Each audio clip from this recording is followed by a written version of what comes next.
O Deus da Bíblia é pagão? Esta é uma questão sensível e complexa. Ao abordar esse tema, é essencial basear nossas conclusões em estudos aprofundados e evidências históricas, sem impor achismos ou crenças pessoais. Nosso objetivo é explorar diferentes perspectivas sobre a figura de Deus na Bíblia e suas possíveis conexões com conceitos esotéricos e gnósticos.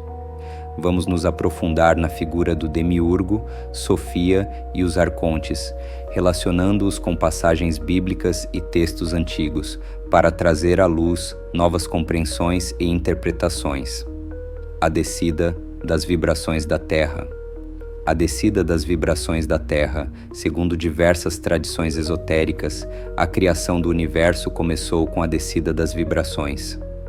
Este processo envolveu a condensação de energias espirituais em formas materiais, resultando na criação do mundo físico que conhecemos hoje. Esta ideia está presente na Cabala, onde o conceito de Shevirat HaKelim, ou a quebra dos vasos, descreve como a luz divina se fragmentou ao entrar no mundo material, criando uma realidade fragmentada que necessita ser restaurada. Referência: Cabala e o conceito de Shevirat HaKelim. A quebra dos vasos simboliza a descida da luz divina em fragmentos, cada um carregando uma centelha do todo que precisa ser reunida. O conceito de Demiurgo. O Demiurgo é visto como o Deus da Bíblia. Alguns estudiosos e correntes esotéricas sugerem que o Demiurgo, uma figura central no gnosticismo, pode ser interpretado como o Deus descrito na Bíblia. Esta visão apresenta o Demiurgo como um criador do mundo material, mas com limitações e imperfeições, em contraste com a imagem de um Deus onipotente e benevolente no monoteísmo tradicional. Entendendo o Demiurgo, do grego demiurgos, significa artesão ou trabalhador público. No contexto filosófico e gnóstico, o Demiurgo é visto como o criador do universo material. Platão, em seu diálogo Timeu, descreve o Demiurgo como uma entidade benevolente que organiza o caos de acordo com ideias eternas. No gnosticismo, no entanto, o Demiurgo é frequentemente visto como uma figura ignorante ou maligna que criou o mundo físico de forma imperfeita, aprisionando as almas divinas na matéria. Referência: Platão, Timeu. O Demiurgo é um criador que, olhando para o eterno e usando-o como modelo, molda o caos em ordem. Ele não é maligno, mas sua criação não é perfeita. Referência: Apócrifo de João. O Demiurgo é uma entidade arrogante que, ignorando a verdadeira divindade, proclama-se o único Deus e cria o mundo material. Yaldabaoth, o falso Deus supremo. No Apócrifo de João, um dos textos gnósticos descobertos em Nag Hammadi, Yaldabaoth é descrito como um arconte ignorante e arrogante. Ele se proclama o único Deus e cria o mundo material, sem a verdadeira sabedoria. Yaldabaoth é uma representação do Demiurgo, cuja criação é vista como uma paródia da verdadeira criação divina. Referência: Apócrifo de João, Nag Hammadi Library. E ele disse: Eu sou Deus, e não há outro além de mim. E ele estava errado, pois acima dele estava a sabedoria. Ele cria o mundo sem o conhecimento pleno, e sua obra é cheia de imperfeições. Sofia e a criação. A deusa da sabedoria Sofia, que significa sabedoria em grego, é uma figura central na cosmologia gnóstica. Ela representa o aspecto feminino da divindade e é responsável pela criação do Demiurgo. Em sua busca por conhecimento e desejo de criar, sem o consentimento do Deus Supremo, Sofia gera o Demiurgo. Sua história é uma alegoria sobre a queda da sabedoria na ignorância e a necessidade de redenção. Referência: textos gnósticos como o Pistis Sophia. Sofia, movida por um desejo de conhecer o desconhecido, criou sem o consentimento do Espírito Supremo, resultando na criação de uma entidade imperfeita. Sofia representa a sabedoria caída que busca retornar ao pleroma ou plenitude divina. Sofia é frequentemente associada à figura da Shequina no misticismo judaico, a presença divina que habita com o povo de Israel, representando a presença feminina de Deus que desce ao mundo material. A expansão e a criação do demiurgo Sofia, em sua expansão e desejo de criar algo próprio, gerou o demiurgo, também conhecido como Yaldabaoth. Ele surgiu como uma entidade com características tanto divinas quanto imperfeitas, refletindo a dualidade da criação não consentida. Referência: Pistis Sophia. Ela olhou para baixo em sua própria essência e produziu uma obra, não perfeita como o primeiro, mas uma cópia distorcida da realidade superior. A criação do demiurgo por Sofia é uma história de dualidade e imperfeição, onde o desejo de criar leva a uma realidade marcada por ignorância e separação do divino. A prisão de Sofia. Sofia é aprisionada pelo demiurgo e seus arcontes, simbolizando a queda da sabedoria divina na matéria. Esta prisão é uma metáfora para a condição humana de ignorância e separação do conhecimento divino. Os gnósticos acreditavam que a redenção e a ascensão espiritual dependiam da recuperação do conhecimento perdido e da reintegração de Sofia à plenitude divina. Referência: o Evangelho da Verdade.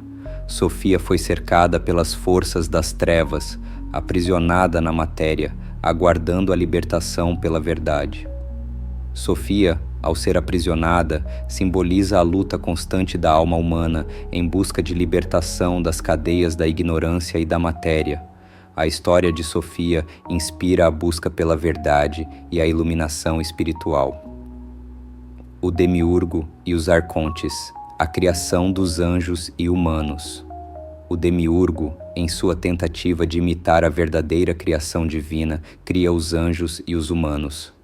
No entanto, sua criação é imperfeita e marcada pela ignorância. Sofia, apesar de sua queda, infunde uma centelha de sabedoria nos humanos, permitindo-lhes a possibilidade de ascensão espiritual. Referência: Pistis Sophia. O demiurgo modelou formas humanas, mas foi Sofia que deu a eles a chispa da vida, a centelha divina que poderia levá-los de volta à luz. A criação dos humanos pelo demiurgo é vista como uma tentativa de capturar a essência divina em formas materiais, mas a imperfeição do Criador resultou em seres incompletos, que carregam em si o potencial para a iluminação. Arcontes, os guardiões do mundo material. Arcontes são entidades que governam o mundo material e mantêm as almas aprisionadas na ignorância. No gnosticismo, os arcontes são vistos como seres que obstruem o caminho da iluminação e da liberdade espiritual. Eles são responsáveis por criar ilusões e distrações que afastam as almas do conhecimento divino. Referência: Apócrifo de João.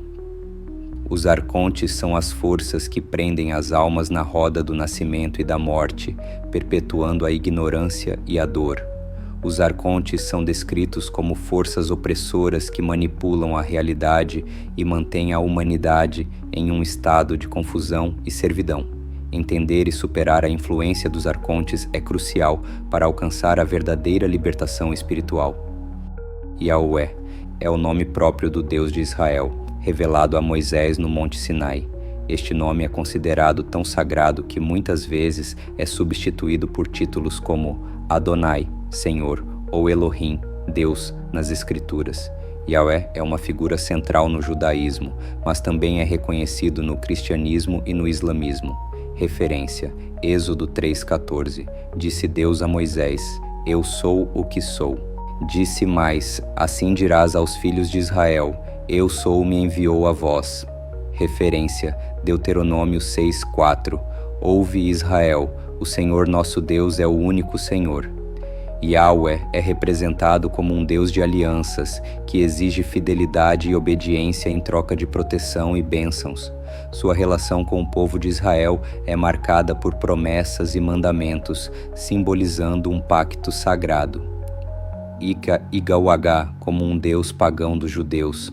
Há teorias que sugerem que Yahweh pode ter sido originalmente uma divindade menor no panteão cananeu, que posteriormente foi elevado ao status de Deus supremo pelos israelitas.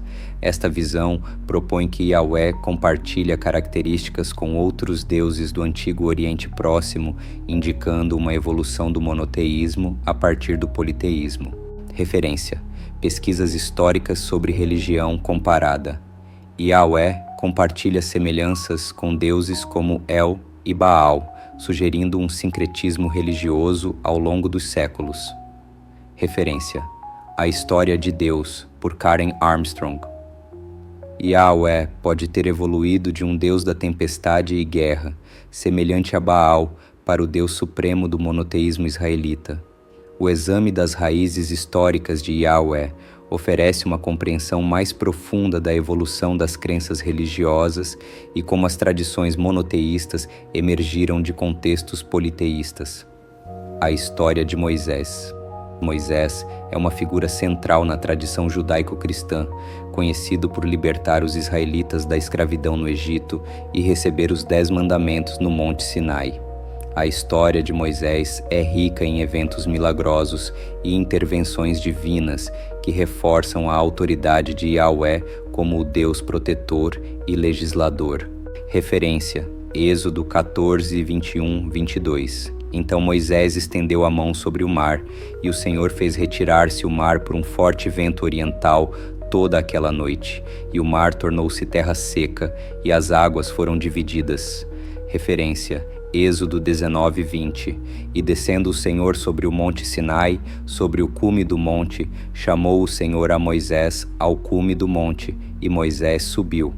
A ascensão de Moisés ao monte Sinai e a recepção dos 10 mandamentos são eventos fundamentais que estabelecem o código moral e legal para o povo de Israel, reforçando a aliança entre Deus e seu povo.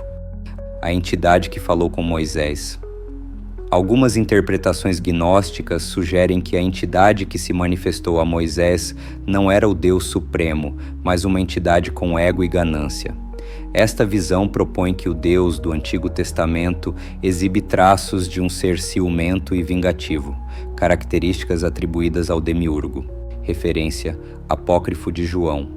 O demiurgo, ao proclamar-se o único Deus, exibe ignorância e arrogância, características que podem ser observadas nas interações de Yahweh com Moisés.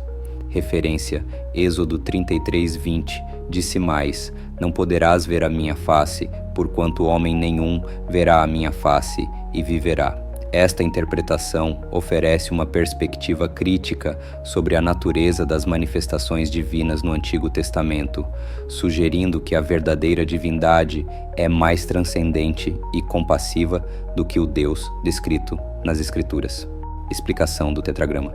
O tetragrama é composto pelas letras hebraicas Yod, Re, Vav, Re, e é o nome impronunciável de Deus. A tentativa de vocalizar este nome resultou em formas como Yahweh e Jeová. A interpretação desse nome tem profundas implicações teológicas, refletindo a natureza eterna e inefável de Deus. Referência: Estudos de linguística bíblica e teologia. O tetragrama é visto como um símbolo do ser eterno e imutável de Deus, aquele que é e sempre será. Referência: O Poder dos Nomes, de Joaquim Schaper. O tetragrama representa a essência de Deus, transcendente e além da compreensão humana. Cada letra carrega um significado profundo, refletindo a presença divina em todos os aspectos da existência. A compreensão do tetragrama e suas implicações ajuda a explorar a natureza complexa e multifacetada de Deus nas tradições monoteístas, conectando as raízes antigas com a interpretação moderna. Conclusão: o papel de Yahweh na lei do mais forte Yahweh é frequentemente representado nas Escrituras como um Deus guerreiro que estabelece regras rígidas e exige obediência absoluta. Ele é visto como um líder que estabelece a lei do mais forte, recompensando os fiéis e punindo os desobedientes. Referência: livros históricos da Bíblia, como Josué e Juízes. Yahweh lidera seu povo à vitória, exigindo fidelidade absoluta e punindo a idolatria e a desobediência. Referência: a Bíblia e a Espada, de Barbara Tuchman. Yahweh é descrito como um Deus de guerra, cujo poder e autoridade são demonstrados através de conquistas e imposição de sua vontade sobre os inimigos de Israel. A imagem de Yahweh como um Deus guerreiro reforça a noção de uma divindade que exige lealdade e obediência, utilizando a força e a punição como meios para manter a ordem e a justiça. A luta pela ascensão espiritual. Para alcançar a ascensão espiritual, é necessário reunir fragmentos de sabedoria e superar as limitações impostas pelo demiurgo e pelos arcontes. A jornada espiritual envolve a busca pelo conhecimento divino e a reconexão com a essência divina perdida. Referência: textos gnósticos e escritos esotéricos. A ascensão espiritual é a jornada de retorno ao divino, superando as ilusões do mundo material e reunindo a sabedoria perdida. Referência: o Evangelho de Tomé. Quando conhecerdes a vós mesmos, sereis conhecidos e compreendereis que sois filhos do Pai vivo. A luta pela ascensão espiritual é uma jornada contínua de autoconhecimento e superação das limitações impostas pelo mundo material. A sabedoria de Sofia e a compreensão da verdadeira natureza do divino são chaves para alcançar a libertação e a reunificação com a plenitude divina. Se você chegou até aqui no vídeo, é porque está em busca de sua ascensão. Este é apenas o primeiro episódio da série O Deus da Bíblia. Em episódios futuros, continuaremos a explorar essas questões profundas e complexas, trazendo mais informações e perspectivas para iluminar sua jornada espiritual. Acompanhe-nos enquanto desvendamos os mistérios do divino e buscamos a verdade que nos leva à iluminação.